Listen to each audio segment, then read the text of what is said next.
He just had a zest for life, and I think as a student and later on, it was just something that was easy to see. Had more energy than any of the kids he ever coached. He was definitely a second father to me. Just that I miss him every single day.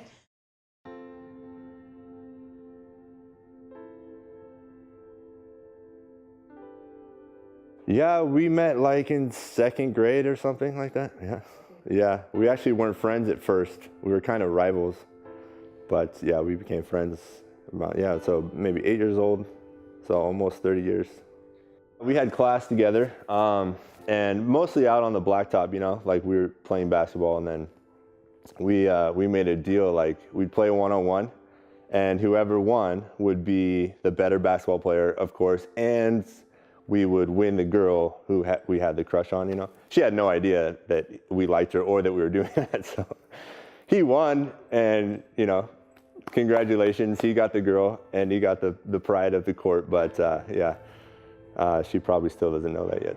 One story for mine that comes to my mind that we always used to laugh about because they didn't tell me, so I was probably like 21 years old, but there was an old Nintendo game going way back, and it was called Mike Tyson's Punch-Out! And I was probably like 4 years old, so I'd make him like 14. And we would always play Nintendo, and I thought the whole time that I was playing. So this whole time I'd be like excited, I'm like, oh, I beat you that time, and he'd be like, yeah, you did, or what have you. And ended up being, he told me, I don't know why it took him so long, that it was only a one-player game. I had never been playing that whole time, so kind of crushed my childhood dreams a little bit. Well, I had the pleasure of actually having Coach Forni in class, and then he played for me in 1997.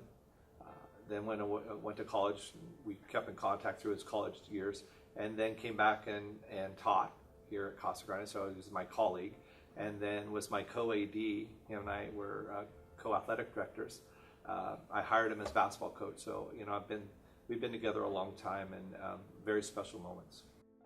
Obviously matured, and when he became a teacher and coach, he became mature in that respect, and dealing with student athletes and such. However, he never lost the kid in him. I remember going to conferences, and we would always be, he would always be, let's do this, let's do this. He never lost that free-spirited, have fun, enjoy life spirit that made him very special. When he was here, they started a volleyball club, and they tried to get a boys volleyball team going. So they did that for a while. He pretty much liked anything outdoors. He water skied. He used to like to go to the snow, be around his family, be around his friends. That was pretty much what he liked to do in his off time. Pretty much ride bikes, anything active. To me personally, he was definitely a second father to me. His mind was always working. He was very creative. He always wanted to do things anywhere from lining my sister Jill and I up to do boxing matches, or he would invent games for us to play. He would line us up and tackle us. I mean, literally anything you can think of, he definitely was a mastermind. So he's very, very creative, very positive. I always tell people he was kind of a man before his time because he was so mature for his age. And he started coaching at like 16 years old, if not younger. So he was always on the go, and he enjoyed what he did. He loved teaching and he loved coaching. He played basketball at College of Marin. He led the conference in catches, was an outstanding receiver, which he was here at Casa when I was his coach. And that took him to the University of Oregon, which is big-time football. And he transferred to the University of Redlands. That's where he received his degree and played for the University of Redlands for 2 years. So he had a really outstanding college career. He was kind of the same old person. He had that same attitude. I don't think he changed much. He just had a zest for life, and I think as a student and later on, it was just something that was easy to see. I met James when I was in 8th grade.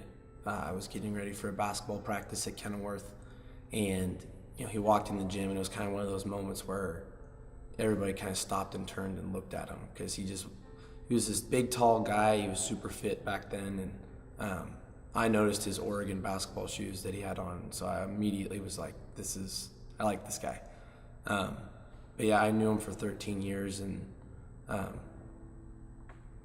really since that day, I just wanted to be exactly like him when I grew up. I got bigger. I think James and I talked about this a lot, and we talked about how he was for me as a coach and what he provided for me, and the support and the inspiration he provided and why he did that. And he said that it was because he felt he never got that from a coach when he was a kid, and that's why he worked so hard at being a good coach. And I think that bled into being a teacher. It just kind of was a natural fit once he got the hang of coaching, that teaching was his next calling. The major thing we both agreed with was just the reward of what you get back from your students.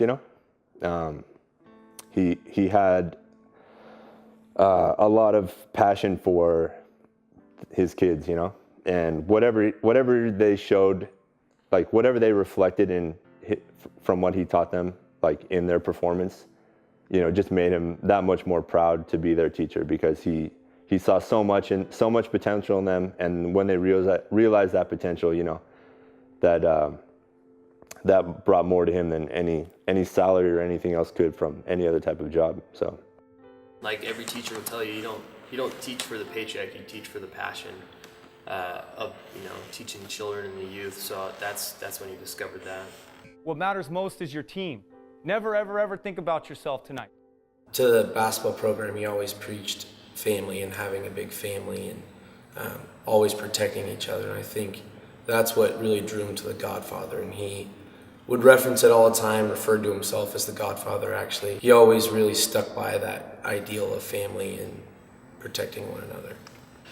James is the godfather of probably, I think, 3 or 4 kids, including my nephew, my sister's son. My dad always had it running when we were growing up, and it's just, it's one of America's classics movies, so he just loved it. And he was the oldest in our family, and with the basketball program and what have you, he liked to it was almost started off as like a joking thing, being the godfather. And so I think that's where he adopted that. I am a Star Trek fan. I tried to get him many times to change to Star Trek, but there's something about Star Wars that attracted him. I don't know exactly what it was. Maybe it was the era that he grew up in, which is the movies were very big, but we'd constantly have debates over this. He was an avid Star Wars fan.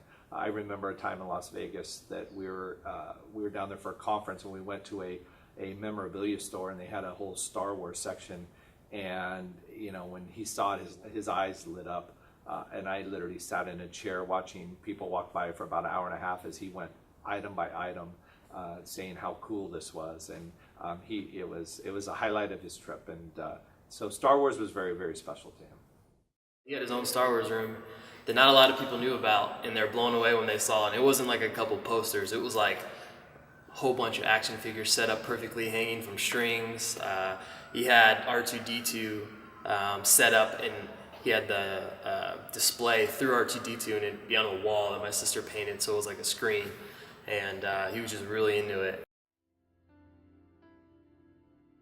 Mr. Forni was a very good prankster. I think I started it when he first started teaching. I think I taped his drawers shut just as a little prank to him.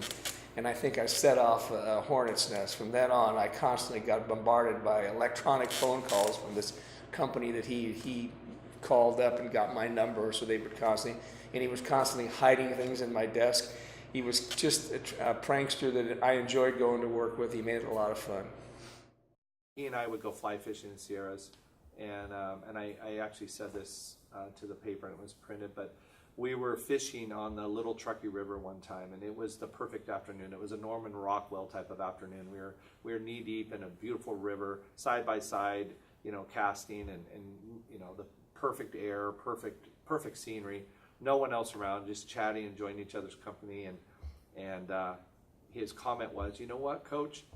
The only thing that could ruin this afternoon is if we catch a fish." And I said, "Why?" He goes, "Because I don't like to touch fish."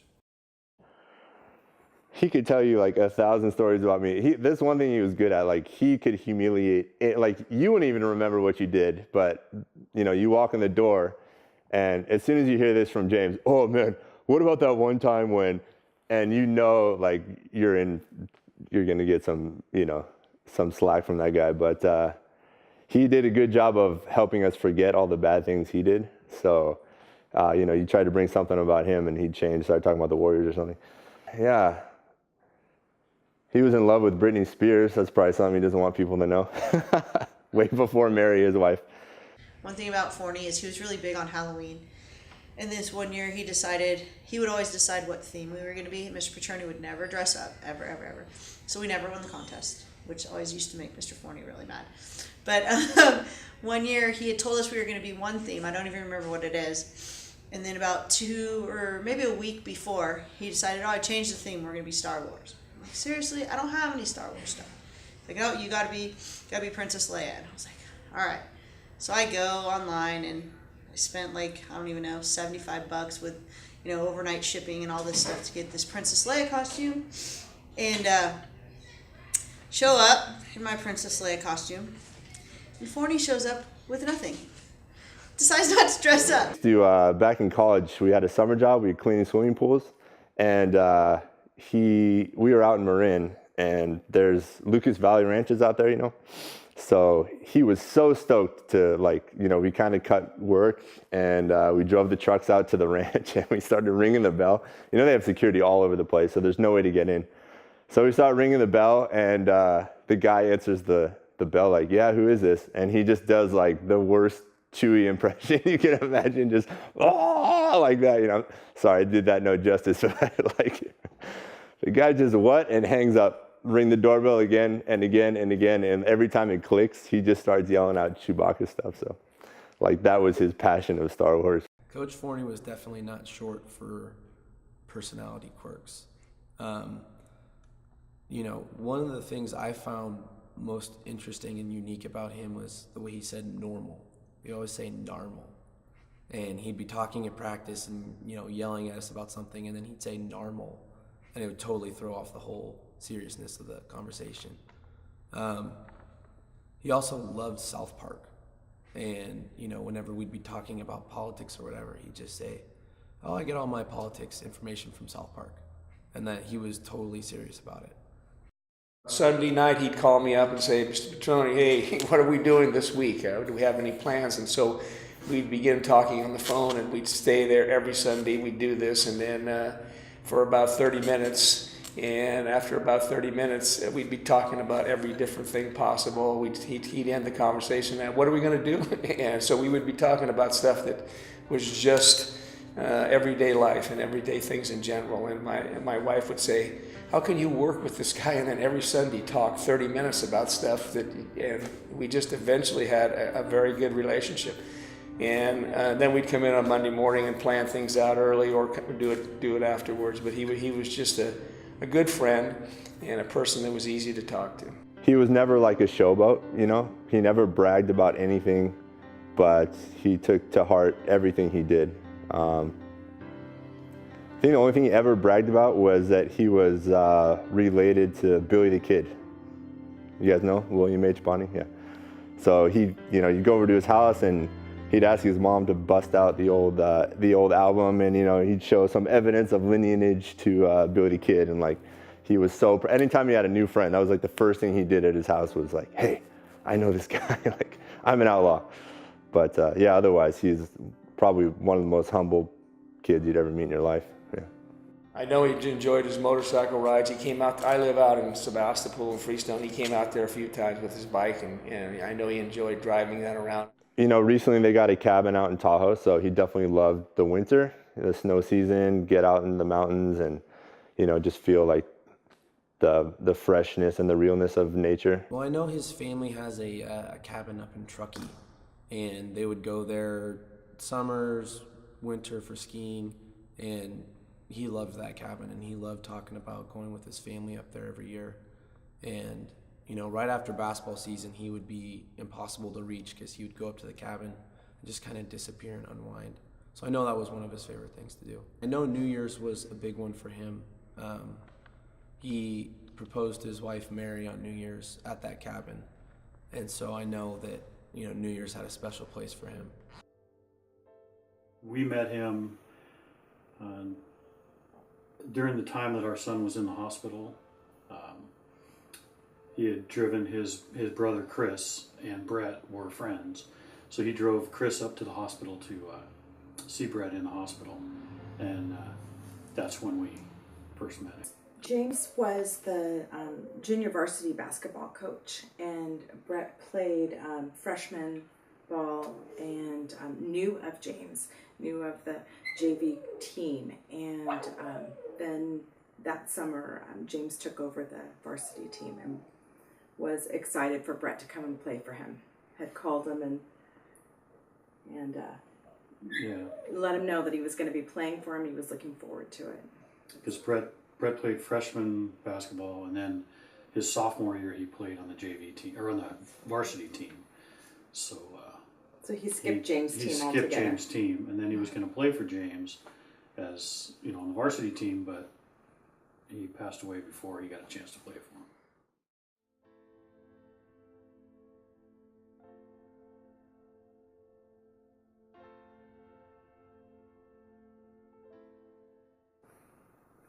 He was,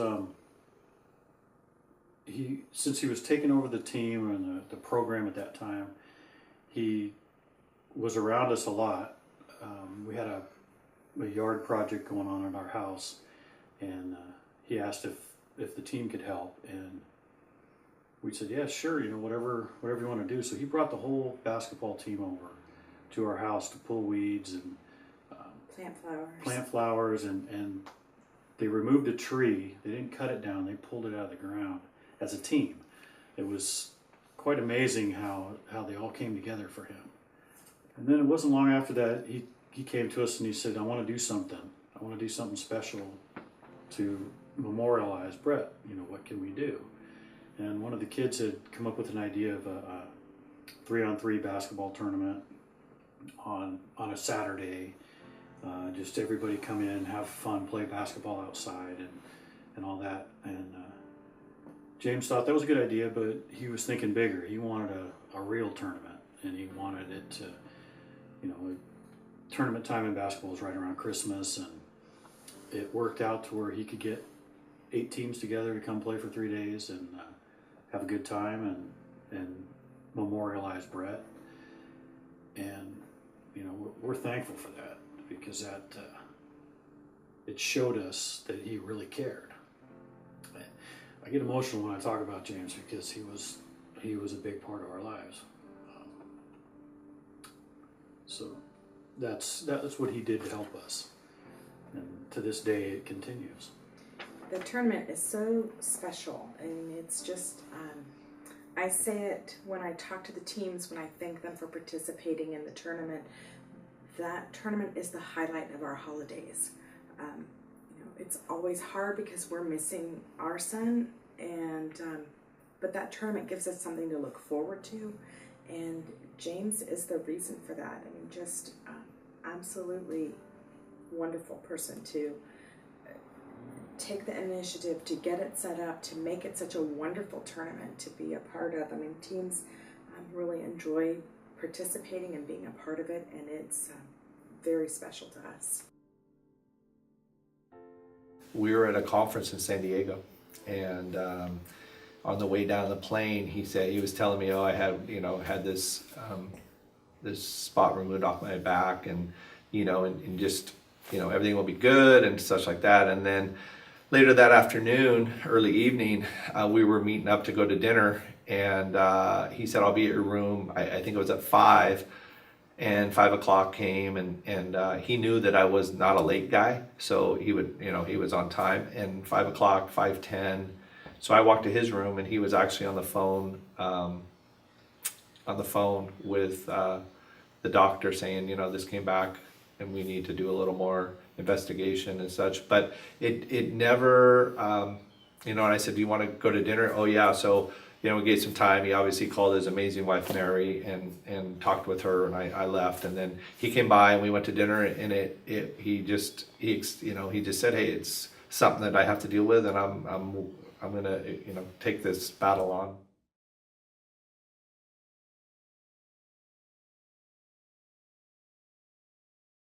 We were playing golf, and he took a swing with a golf club, and he goes, oh, my back. And from that point, I said, you must have pulled a muscle. And he just said, no, it's something. And so he went home and he took a shower.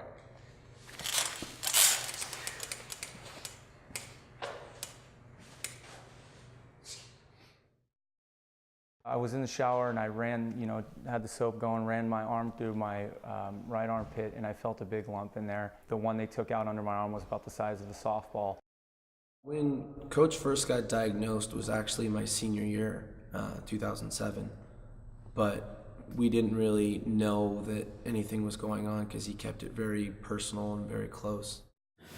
Everything was like a moment for me. It was when I was in junior college at City College of San Francisco, and it was like no big deal at all. It was he had a mole. It was like less than a 5% chance or some really low stat that it could become malignant and become cancerous and spread. So at the time it was kind of a big deal, but it wasn't. I didn't think anything of it until I got the news. It was probably 2011 when I was at San Diego State, and I don't think it even fully hit me then because I wasn't living up here. The full effect. They even told me that he had 2 to 3 years, and I don't think I could visually wrap my mind around that because he's so young. He was so vibrant, and just I looked up to him my whole life, so I was like, there's no way anything could take him down like that. He kind of took on the persona of Vincero during his one of his low points. He kind of just, I don't know how, I was away at school and I came back, and he kind of was showing me this new logo. He's like, hey, it's a challenge, Vincero, I will win. And he kind of just adopted it. It's kind of become a part of now Casa's program, but even back then it was part of Casa's program and part of our family's tradition as well. And then so that's kind of where it started from, was when he was having one of his down spells, and he kind of reinvented himself a little bit. James is a fighter. He is a fighter, and he was not going to give up. And he wasn't going to let this pull him down or really define him. I think Vincero defined him, but the cancer did not. He was such a strong-willed person and such a hard-working person that he was never going to relent in his efforts to beat cancer. And, every time I heard it came back, it was just kind of like, okay, well, he's ready. He's going to fight this again. He's going to be fine. And, maybe I'll have to go to a couple more practices to help him out, but he's going to be fine. He's Coach Forni. He's James. He always gets through these things. We went to church with his dad and a group of people. And after Mass was over, we went outside and we were talking, and his dad offered to me, do you want to go see James? And it was at that moment that I knew, deep down that it was close. And I said, yes, I would love to go see him. So I went in and I sat with him for 15 or 20 minutes, and we held hands and we talked, and I thanked him for everything that he had done for us. And we had a good little moment, and I left the room feeling a sense of that I was going to be okay, that he was going to be okay, and it was just one of those things that I had to do personally in order for me to move on, and I was just so thankful that I got to say goodbye to him. Well, we kind of knew it was coming. He was in a state where just communication with him was kind of one way, and I had just seen him.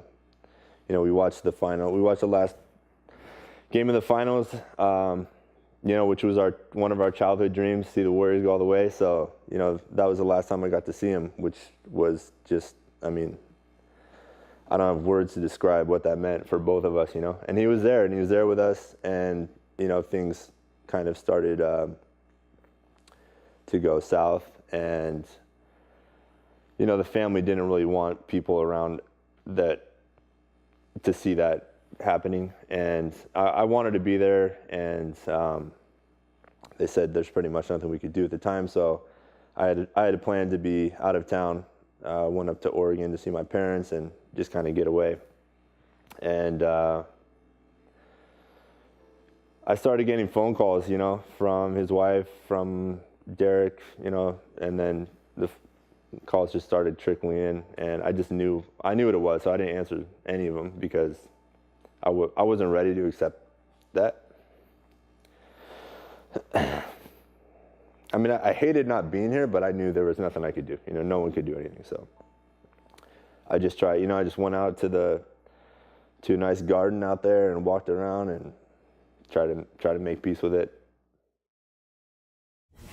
I couldn't believe it. I was like, it's not true. Somebody wake me up from this nightmare. And I just stood there with my phone and I just went, thanks for calling. And, I hung up and my husband immediately was like, what happened? And I was like, James is gone. And it just sucked the life out of me for a little bit. I think everyone that knew him really well is still has a void and still has a deep kind of deep thought of missing him. Every day when I walk by PE, I miss him. He was teaching here, and he came in and said, hey, you have to take my class today. And so I had an afternoon prep. He said, I can't do this anymore, and that's the last time I saw him at Casa. But I continually visited him at least twice a week over at his house, so I knew the end was coming. So it really didn't shock me. In fact, at the end there, he was probably in so much pain that it was kind of not a blessing, but a relief that he was finally free of that. So I was actually at work when my uncle, who is the announcer for Casa, texted me and told me that Coach had passed. And I don't really remember leaving work. I just remember being in my car and driving home. And I couldn't contain myself. I was just losing it. When you're idle since you were 13 years old, half of my life at that time, I was 26, passes away, you don't really know how to handle it.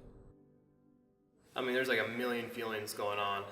My family that night, we were taking turns waking up for about an hour, and for that hour we'd go in there and spend with him because we knew it was getting close. So he actually ended up passing away when I was with him. So it was, for me, there's so many feelings that I'll never be able to actually put into words about when he passed away, but it definitely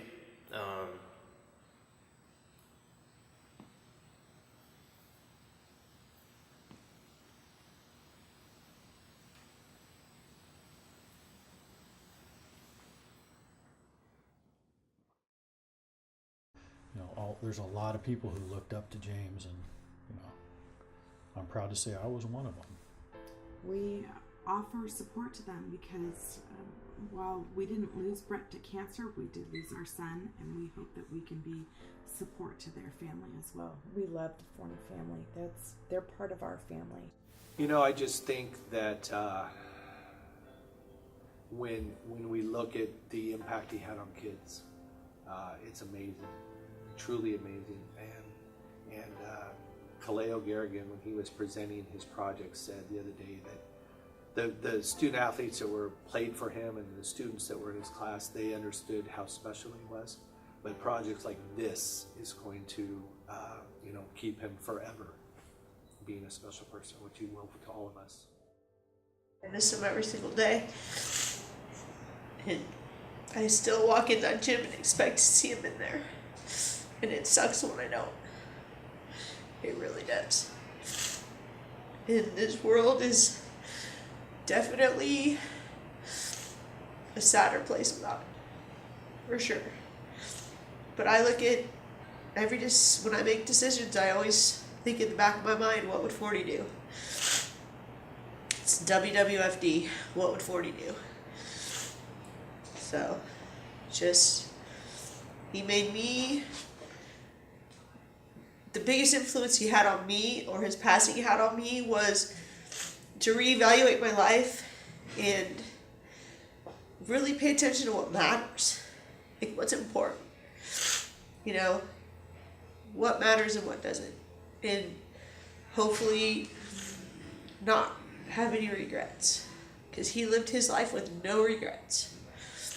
And I only hope that when I leave this world, I've made half the impact on people that he has. He had a tremendous impact on a lot of people's lives, and they're giving back to what he did. A lot of kids, a lot of the community is saying, we want to do something for him, and I think that's great. Coach never made excuses for why, he was tired or he was not feeling well when he was sick or he was sad, and he just showed up and did it every single day. And I think the players and the coaches feel like we owe it to him to do the same thing. And it says a lot about what Coach Forni built, that every single person in this program feels exactly that same way and fight for him and fight for what he built. My mom's reaction was one of the hardest things to hear. Like, she immediately reverted back to when we were kids, and she was just so crushed. Like, James, that sweet, boy who, he was so grateful for everything he got, everything he had, and that's the truth. He didn't take anything for granted. Any friendship he had, he made the most of it. Any time he had with somebody, he did what he could to make sure that he connected and, made a lasting impression. Community reaction's been, that's hard. That's hard to talk about too. It's honestly, it's been awesome. Every time I see one of those Vincero stickers, every time I see one of those Vincero stickers, it really does, as well as my whole family, makes our day.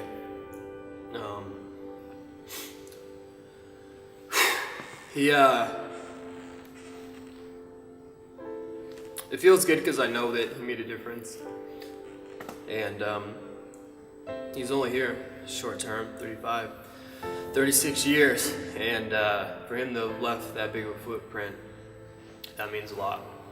And I'll never be able to thank all the people that have helped out. Everyone that was supporting us, I have a list that's never ending, including Jake Lee taking over the program, and it's honestly I've looked at Petaluma completely different during this whole situation. It's truly an amazing city, and to see people get behind my family and